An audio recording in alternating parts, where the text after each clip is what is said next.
Hello to everyone over there. So everyone on Instagram over there. Hi to Dave, who's just joining us there and sending me a message already. Very quick. I like that. Hello, Ollie. Great to have you with us. It is a Tuesday night here in London at 7:30 p.m. Hello to the world, streaming live across all of our platforms. I love doing this stuff. It's absolutely great. We're getting 500 odd views across everywhere, and it's absolutely wonderful. Thank you for putting hello, whoever you are. That's great. Please do remember to put your name, unless you go to streamyard.com/Facebook, and then I'll be able to see your name when you pop up in the chat box. But otherwise, put your name to your comment as well. That will be absolutely appreciated and lovely. So thank you all so much for being with me. I do really enjoy doing these lives. Yesterday we did Monday motivation. That was great, and I got lots of positive responses from that. Of a Tuesday evening, we do live remix samples, where obviously we've got the book coming out in February, and I just do a little commentary as we go through. So you can go back on the YouTube link or any of my timelines. You can find chapter 2. Hello, Jay. How are you, mate? Great to have you with me. So go back on any of the timelines, go on the YouTube channel. You can watch any of the chapter 1, chapter 2. Chapter 1 was another one, Bites the Dust, which dealt with my physical collapse, which was like, an absolute shock to my system. Chapter 2 is Good Times, because ultimately I had loads of good times. We all did. I know we all had loads of good times, many of us, and it was wonderful times. Yeah, I'm good. Thanks, Jace. I'm good. Very good. How are you, mate? I hope all is well. So yeah, look, chapter 3 is actually called Lost in Music. You might notice a theme here, that some or not, or maybe all of the chapters are named after a song. Perhaps, I don't know. You might find that. But what I would say is that each song title, each chapter title has a meaning to me. So another one, Bites the Dust, Good Times, and now Lost in Music. Because I genuinely was lost in music. I started to live a life that I loved. I lived a life of music. It was exciting. It was just, I was so enthused about it. I felt great. Everything about it was wonderful until things started to go a bit awry. The thing was, in many ways, I wasn't necessarily listening to all the messages that were coming to me as a young guy, as a young man. So let's have a quick look here. So at the start of chapter 3, the start of chapter 3, as it says, Lost in Music. There's a couple of quotes. I always like to put a quote at the start. The very first quote in chapter 3 says, "Comparison is the thief of joy," by Tony Robbins. Now think about that. Comparison is the thief of joy. That's a Tony Robbins quote. Absolutely, always credit people that come up with these quotes and come out of them. As soon as you start comparing yourself to someone else, you can just sorry, my Instagram nearly fell off the table. As soon as you start comparing yourself to somebody else, your joy can go out the window. It can be gone. And you can do it to yourself. But if you're always comparing yourself, he's got more money, he's this, that, whatever, she's this and that and the other, all that stuff, you can just take away your own joy. And there's no real point to it. There's no real point to it. Ultimately, your joy should be protected. It's got to be yours. It's got to be yours, and you've got to look after it. Don't compare yourself to anyone else. Yeah, you've all got a journey. We've all got a journey. I've got a journey. You guys have got a journey. Enjoy it. Or just remember, this is easy. This is simple. This is fun. Enjoy the journey. Please enjoy the journey. It's so important. Next quote. I love this one from Elton John, the Rocket Man film. If you haven't seen Rocket Man by Elton John, go and watch it tonight. It's an amazing film. I was interested to find out that he didn't sing anything in that film. It was all Taron Egerton. He sung all the songs. Amazing. Absolutely amazing. Great film. You need to watch it. So Rocket Man, Elton John says, real love is hard to come by, so you learn to cope without it. I will say that I didn't understand love, and I will talk about what is love and my take on it and everything else later on in the book. We're going through the edits at the moment, and it's wonderful. The editor's done such a beautiful job on it. I'm so proud of this book. It's going to be great. I know you're going to enjoy it, and it's going to help a lot of people as well. So yeah, real love is hard to come by, so we learn to cope without it until you learn what it is, and we'll talk about that later. And here's another one.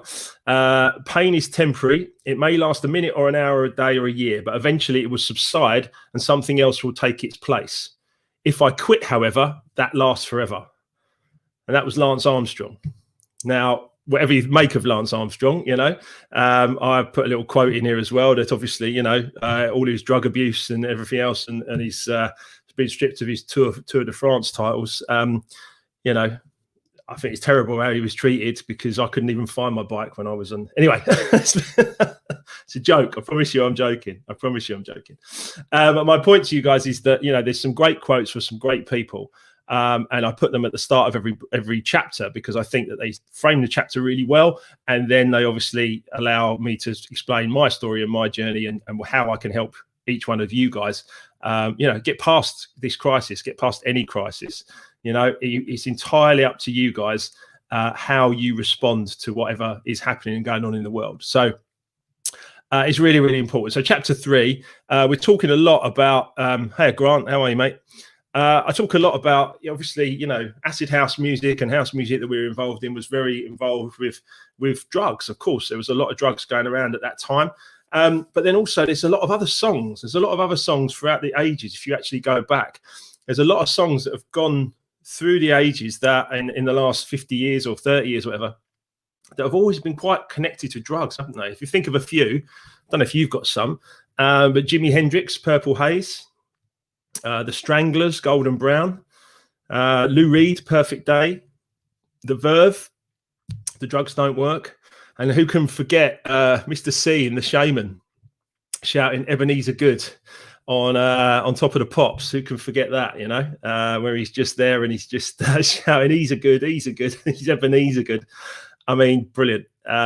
You know, he said it was he said it was a rug reference, which I thought was quite funny. And he started shouting underlay. So hello, Michael, good to have you with us, mate. Yeah, look, at the end of the day, chapter 3 is literally, I was lost in music. I didn't know what I was doing, and I was doing my best. Let's be honest, I was doing my best, but I wasn't doing enough. I wasn't thinking about enough strategy. I wasn't doing enough positive things. Couple of other little stats for you. Did you know that country music songs have more references to drugs than any other genre of popular music? That includes hip hop. And Eminem has made a career, 305 references in all his songs to date. So there's a lot of that about music and the lifestyle and everything else we live. You know, it goes on. But ultimately, if you've got an addictive personality or you've got addictions, they can take hold of you and it can absolutely ravage you. And to be honest, I had a party that lasted 15 years, from basically 18 to 33 when I collapsed. A 15-year party. I'm not sure I saw a green vegetable in that time, and I just got absolutely smashed to bits. And that's, you know, part of the reason, obviously, that I collapsed. A doctor would tell me, unlucky, it's in your genes, you disease in your body, or the disease in your body, you know, and that's the doctor's way of dealing with it. But I learned a different way, and it was interesting, really, really interesting journey. So I talk a lot about things in this chapter about, you know, how things kind of started to go awry, how I started to get challenges, how things were difficult, you know, and I made them difficult, but they were difficult. I was living hand to mouth a lot of the time, gig after gig after gig. Sometimes I had a diary that was about 3 months booked ahead, but sometimes it might only be 3 weeks. And when you're only looking 3 weeks ahead and you've got a mortgage payment, you know, you're living on the edge. You are living on the edge there. And it's not a great place to be honest. So it's really important that that you know, we talk about the strategies and all the things that I did and I do through this book, which actually put me in a place now of financial freedom and happiness and health and wealth. So important. Okay. So my mum and dad divorced when I was like 14, and I just escaped. I did everything I could to escape. I started drinking alcohol. I started partying. I started traveling around the globe. I started, you know, DJing and everything else. And most of that was distraction. I was just distracting myself from the fact that I didn't really love me. I didn't like myself very much. And I just wanted to escape. And the easiest way to escape was to get out of my head. And that was it. And so that's what I would do. I did it every weekend. I did it skillfully. But unfortunately, in the end, it started to take its toll. I was also going through and DJing a lot. I was working in a record shop in London with a load of great friends of mine. I was DJing all over the UK. It was absolutely brilliant. We love you, Wilkie. Thanks, guys. Appreciate that. I can't see who actually wrote that, by the way, but please do let me know, because love is good. But ultimately, I was partying. I was traveling all over. I was getting paid. I was having a good time. It was just fun most of the time, chasing the gig, trying to make it work. And most of the time getting away with it. My job was to get away from actually doing a 9 to 5 for like 15 years. And I just had a huge party. As I say, though, I started to get lost in the music. Things started to get a bit on top. I was misguided. I didn't have that strong male. It's George. Thanks, mate. Thanks, George. Well, I love you too, mate. I love you too. Absolutely wonderful times up there in Norwich as well with Jay and George, and playing at Milky Lunch and doing all that stuff up there. Brilliant times, lads. Brilliant times. But I was misguided at best. You know, I'd be chasing after girls and doing all sorts of stuff, and I wasn't really understanding my role in it, or what I could, or indeed, you know, should be doing better, really. So, you know, I write a lot about it in chapter 3 here, because ultimately I made mistakes. I made a lot of mistakes. I got hurt. Other people got hurt. You know, and it wasn't pretty. But I didn't really realise my responsibility. I didn't realise my role in it. Hi, Nico. How you doing, mate? I didn't really realise my role in it and my responsibility. And as far as I was concerned, it's always other people's fault, or I wasn't me, you know. And I justify it and try and find ways and means that you know, I didn't have to take the responsibility for it. I could be up there DJing to, like, you know, a couple of thousand people at Pasha Ibiza or Ministry of Sound or clubs in Dubai and stuff like that. I could do that quite comfortably. I got good at it, and I got I got a good income out of it, and I enjoyed the DJing. I really did. Of course, it was such an uplift to stand in front of 2,000 people, up to 2,000 people, and people just, like, you know, celebrating a tune. And that power, the absolute power, not of my, you know, hopefully it wasn't my huge ego, but the power, the joy that I felt was just absolutely wonderful. Bless you. Thank you for that comment. Always been a gent when we met up in club, and never been up your own backside, which has always been your quality and your personality. Thank you for that. I appreciate the comment. Look, at the end of the day, I did have a bit of an ego thing. I did use music and that kind of, like, here I am, aren't I, great DJ and stuff like that. I got attention. I got attention from some beautiful friends and made some lifelong friendships. I got some attention from some beautiful women, and I wasn't the best bloke, you know. I didn't do the best thing. I didn't do the best things always, you know. And those were, you know, I look back and I think, oh, do you know what I mean? But ultimately, you got to forgive yourself. If you want to live a happy life now, you have to forgive yourself, and you have to be able to just move forward and say, look, you know, I'm so sorry. I just forgive myself because bad things happened, and you know, it wasn't all sweetness and light. And when you read chapter 3 to the book, you'll really get a sense of that. And I just started to grow through this time. I started to learn. If you remember, chapter 1 was all about the physical collapse, so obviously that's covered in here. I've got a bit about my partnership with Rocky and Problem Kids, which was hilarious. And I was talking to Rocky the other day, and we were reminiscing about some of the stories in this particular chapter. Some classic funny moments, trust me. And then, of course, I teamed up with Paul Jackson, and we did kid stuff as well. And that was amazing. And we made some great records together. We did some great remixes. We were remixing, like, you know, all kinds of artists, you know. It was TLC, I remember, and then of course we did Dab Hands remix of Lou Reed's Satellite of Love, which went in the top 10. But all through this time, I was getting some problems. I was getting some pain. Things were starting to get on top. It's really bad stomach pains. Like, I felt like someone was, like, jabbing me really hard in the stomach. And these stomach pains started probably when I was about 26 or so. And they went on for a few years, but I could kind of deal with them, but they were bad. They were painful. There was times in the studio in the afternoon where I'd be laying down and Richard or one of the engineers would be there. And they would just be, like, trying to keep me or keep the music going and keep the production moving forwards. But I'd be laying on the sofa like, oh, God, you know, I mean, absolute agony. That was interesting. But I wasn't really listening. I just thought, well, it's just happening to me and I need to just fix this or just get on with it. So I went to see doctors and all sorts of stuff. It was in this chapter as well that actually our first time a doctor said to me, I can't help you. And that was amazing because I always thought doctors could fix everything. You know, doctors are good people. Don't get me wrong. Doctors are good people and they go into it for the right reason, the majority of them. But they can't fix everything. That's how we end up with incurable diseases because they don't know how to fix them. Well, I talk a lot about, obviously, how I went through my challenges and what I did to fix it. And there's a lot of strategies in the book that can help change your life in any crisis. In 2021, as we start to come out of this crisis, I can give you some guidance about how you're going to really smash it for the next 10 years. So yeah, it started with the jabbing stomach pains and lots of issues around there. I went to see a nutritionist. I did a lot of things around getting better and healthier and around food. For me, what I came to discover was that actually, I would say it's probably 80% stress and 20% diet that bring on the disease.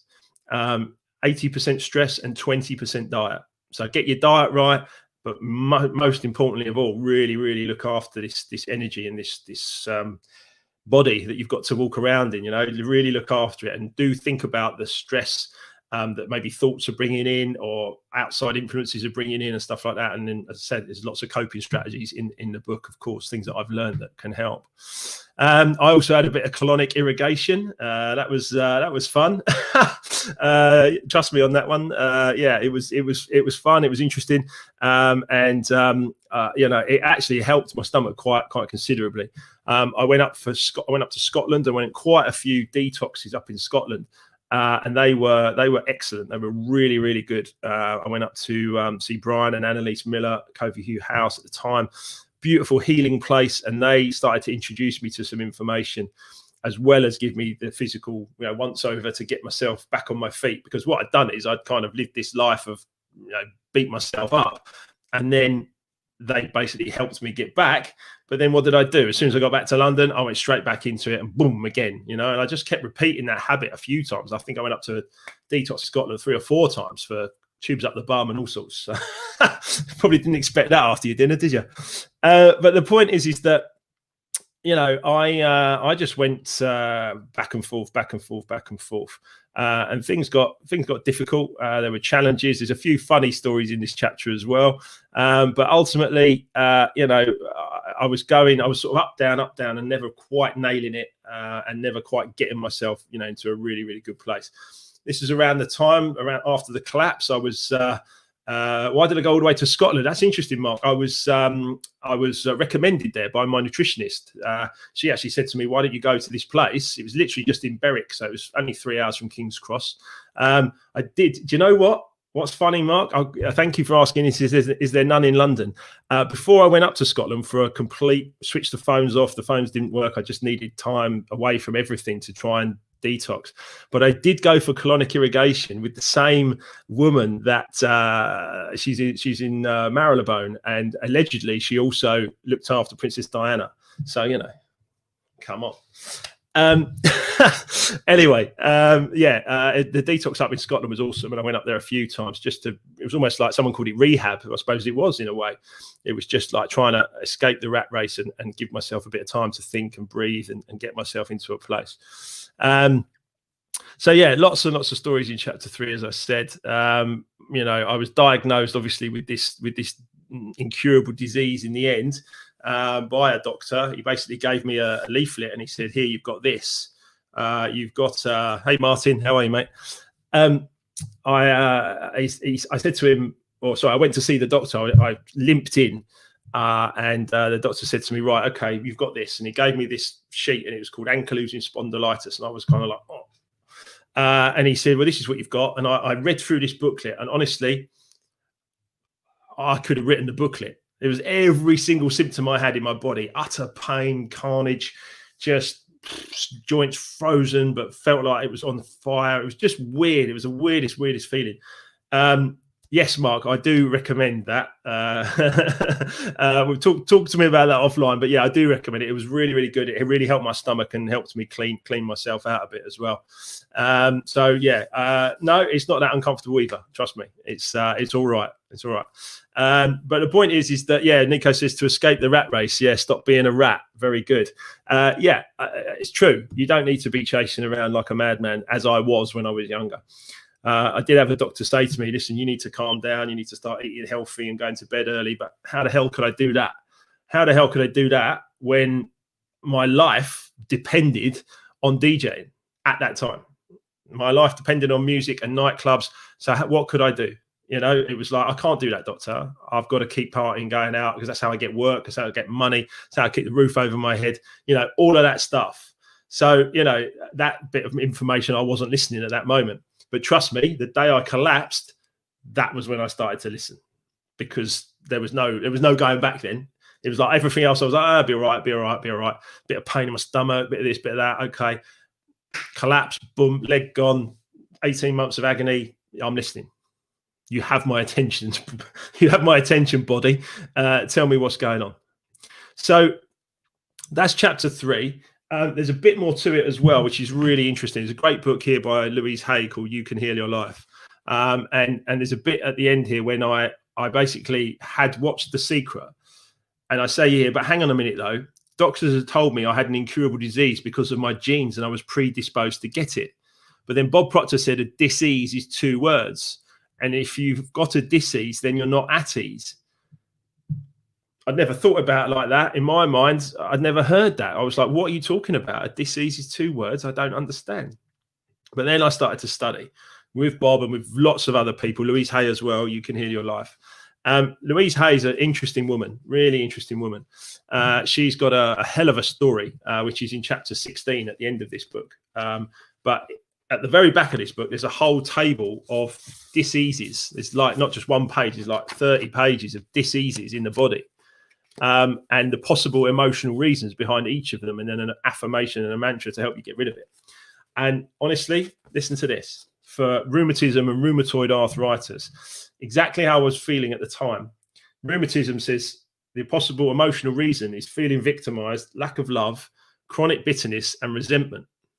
Now, I was in a relationship, I wasn't feeling good, things weren't right, it was bad. And I was feeling like stuck in a position that I didn't particularly love. I wasn't free, I wasn't, able to like live the life that I wanted to live. And I just had these chronic bitterness, I had resentment, I was in a bad place. And there it was, written down, rheumatoid arthritis, boom, that's the possible emotional reasons. The next one, deep criticism of authority and feeling very put upon. Well, that was the second time when things blew up again, when I had knee problems. I was in a corporate world and I wasn't happy there. And there it was. So these possible emotional reasons are things that absolutely resonate with me that brought on the disease. And once I understood that, then I could start to look at these things and actually get myself to a place of actually, well, let's deal with them. And that's why I love being an entrepreneur. I love being an entrepreneur. I love doing what I'm doing, mostly because I love working for me and I'm a lovely boss. And I look after people and I treat people well, and that's what I want to do for everyone that I work with. And it helps me. I feel in a good vibration. I'm in a good vibration, no disease in my body. It's as simple as that in many ways. But we go through the book, as I say, there's lots of stuff in there. And at the end of each chapter, I write remix opportunities. I write things that are opportunities for you guys to think. And that's all I want everyone to do. I just want people to think about their current situation. I want them to think about what's going on in their lives. Is it what you would like? Could it be better? If the answers to that are yes, it could be better, then how about now being a good time to change it? Yeah. When would now be a good time to change things?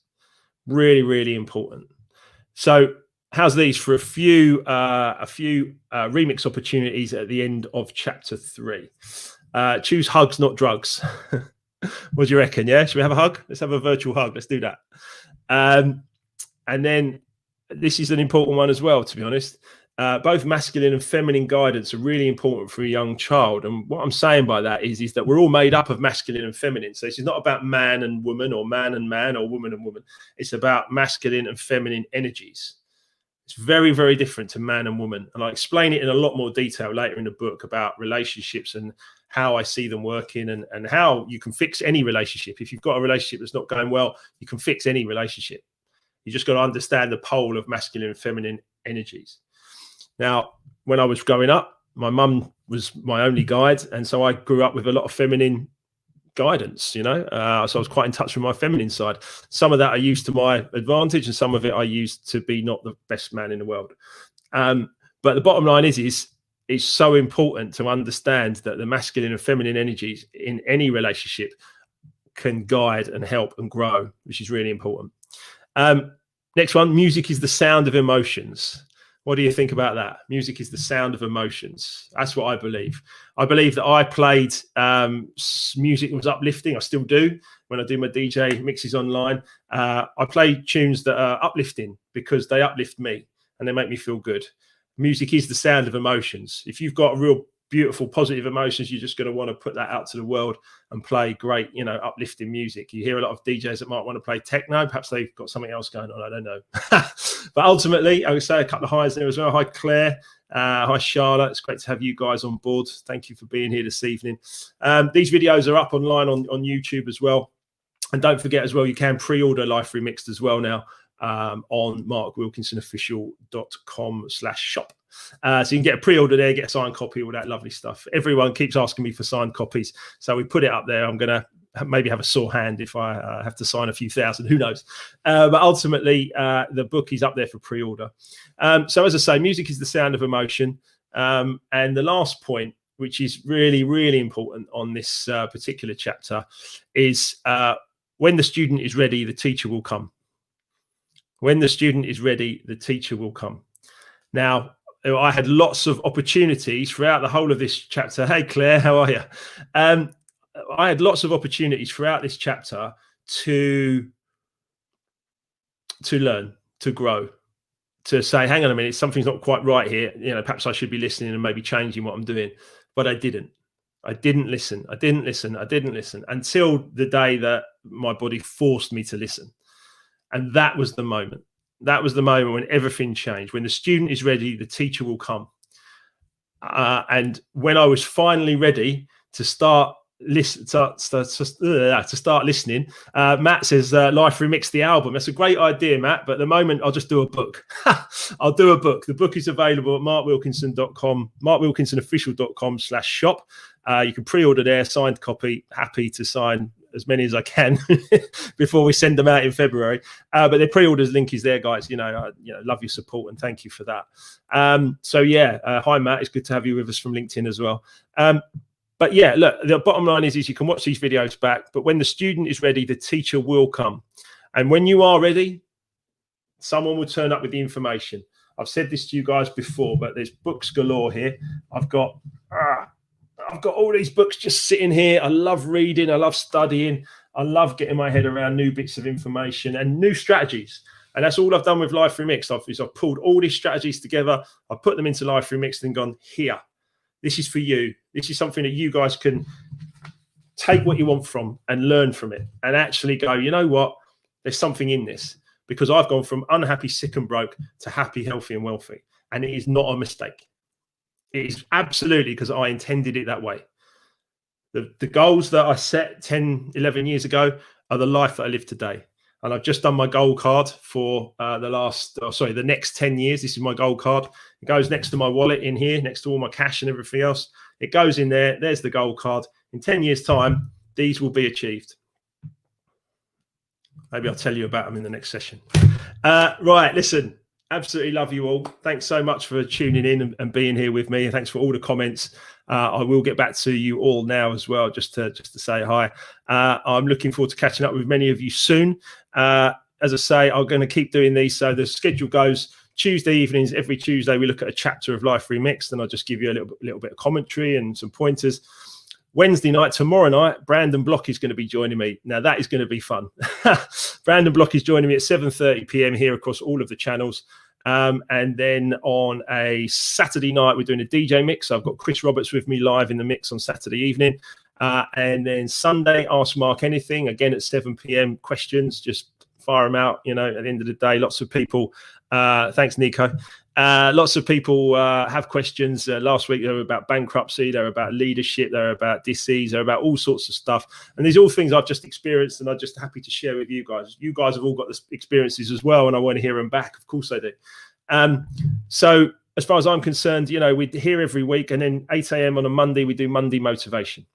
So we're here throughout the week. I leave you alone on Thursday and Friday. You can have a little break and enjoy the build up to the weekend. Then Saturday night, we come back with music. But tomorrow night, Brandon Block, 7:30 p.m. Tune in. We're going to be talking about music, DJing worldwide, and then addictions and recovery. It's going to be great tomorrow evening. I'm looking forward to Brandon being here. He wrote his own book, The Life and Lines of Brandon Block, if you remember, where he basically, you know, he was at death's door. He was on his deathbed, essentially. He's got a story as Brandon, and he's a great fella, good friend of mine, great fella, and misguided as I was as well. And he just, you know, he turned it around. He's doing some great work at the moment, great work. So big up to Brandon. Seeing him tomorrow night at 7:30. Watch the videos back, pre-order the book, guys. It's there on the Mark Wilkinson official website.